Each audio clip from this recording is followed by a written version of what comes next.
হরে কৃষ্ণ প্রিয় ভক্তবৃন্দ, গীতা স্টাডি সার্কেলে আপনাদের স্বাগতম। আজকের বিশেষ আলোচনা, বৈষ্ণবরা কেন কোল্ড ড্রিঙ্কস পান করেন না। বর্তমান যুগে কোল্ড ড্রিঙ্কস যেন জীবনের একটি স্বাভাবিক অংশ হয়ে উঠেছে।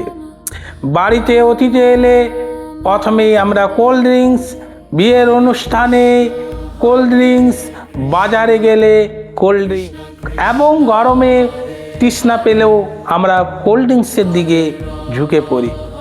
অনেক ভক্তরাদের মনে প্রশ্ন আসে, এটাতে তো মাংস নেই, এটাতে মাছ নেই, ডিম নেই, তাহলে সমস্যা কোথায়? আবার কে বলেন কৃষ্ণকে নিবেদন করে খেলে তো সমস্যাই নেই। কিন্তু একজন বৈষ্ণব জীবন কি শুধুমাত্র নিরামিষের মধ্যে সীমাবদ্ধ, নাকি এর পিছনে আছে আরও গভীর আধ্যাত্মিক দর্শন? আজ আমরা সে বিষয়টি নিয়ে বুঝতে চেষ্টা করব। বৈষ্ণব জীবন ও নিরামিষ ভোজন নয়।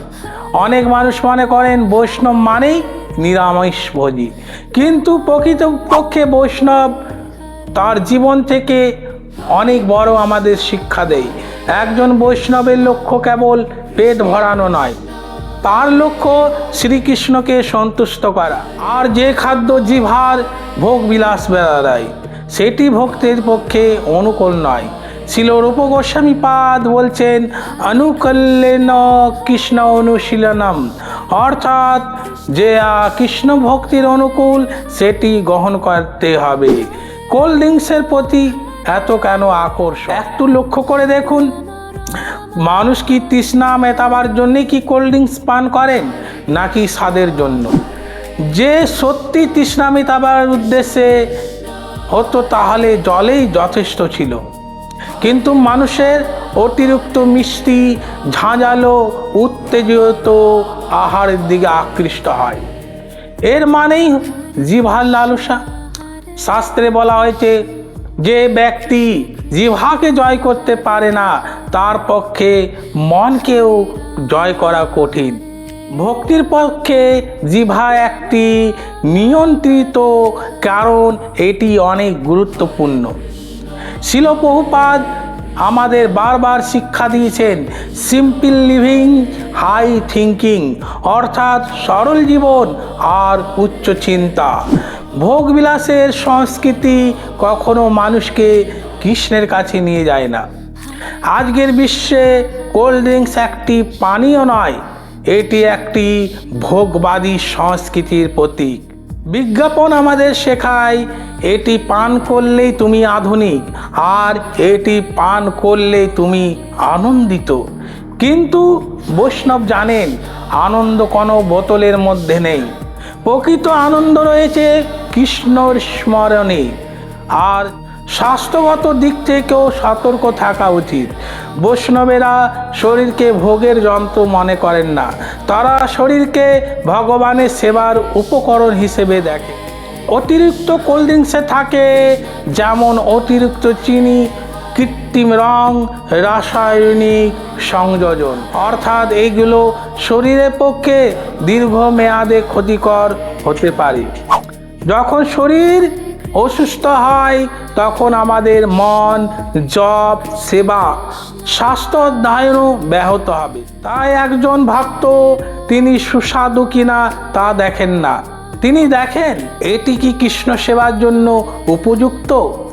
এখানেই গুরুত্বপূর্ণ একটি প্রশ্ন আসে। অনেকে মনে করেন যে আমি তো কৃষ্ণকেই নিবেদন করে গ্রহণ করি, কিন্তু আমাদের মনে রাখতে হবে, শাস্ত্রে ভগবান বলেছেন, পত্রং পুষ্পং ফলং তয়ম যো মে ভক্তা প্রযচ্ছতি।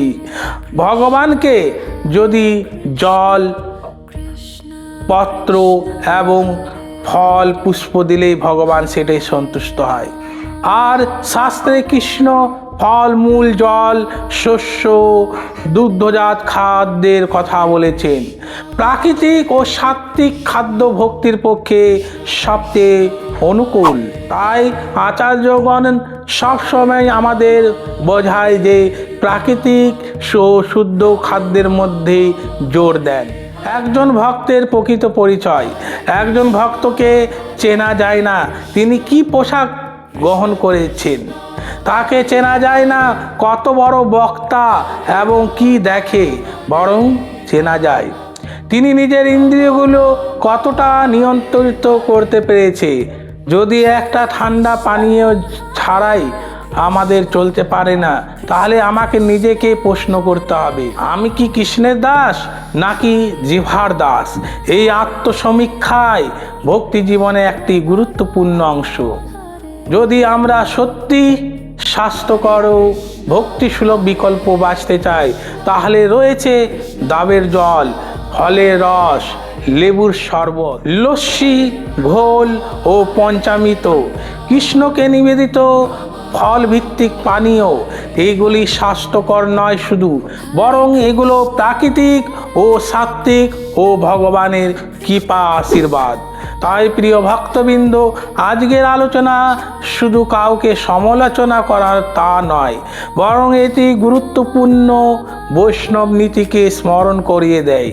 বৈষ্ণবরা শুধু এই প্রশ্ন করেন না, এটি খাওয়া যাবে কি যাবে না, তারা আরও একটি বড় প্রশ্ন করেন, এটি কি আমার কৃষ্ণ ভাবনাকে আরও উন্নত করবে? যদি কোনো বস্তু আমাদের কৃষ্ণ স্মরণকে সাহায্য করে, সেটি তার কাছে মূল্যবান।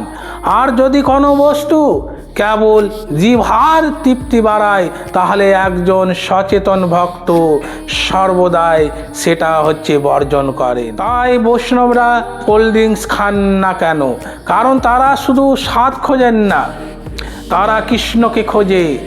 আর তারা ঠান্ডা পানীয় খোঁজেন না, তারা ভক্তির অমৃত খোঁজেন। যদি এই আলোচনাটা আপনাদের ভালো লেগে থাকে, তাহলে ভিডিওটি লাইক করুন আর ভক্তবৃন্দদের সঙ্গে শেয়ার করুন এবং চ্যানেলটিকে সাবস্ক্রাইব করতে ভুলবেন না। সবাই মিলে চলুন আমরা একবার হরিনাম কীর্তন করি। হরে কৃষ্ণ কৃষ্ণ কৃষ্ণ হরে হরে, হরে রাম রাম রাম হরে হরে, হরে কৃষ্ণ। জয় রাধা মাধব কি জয়।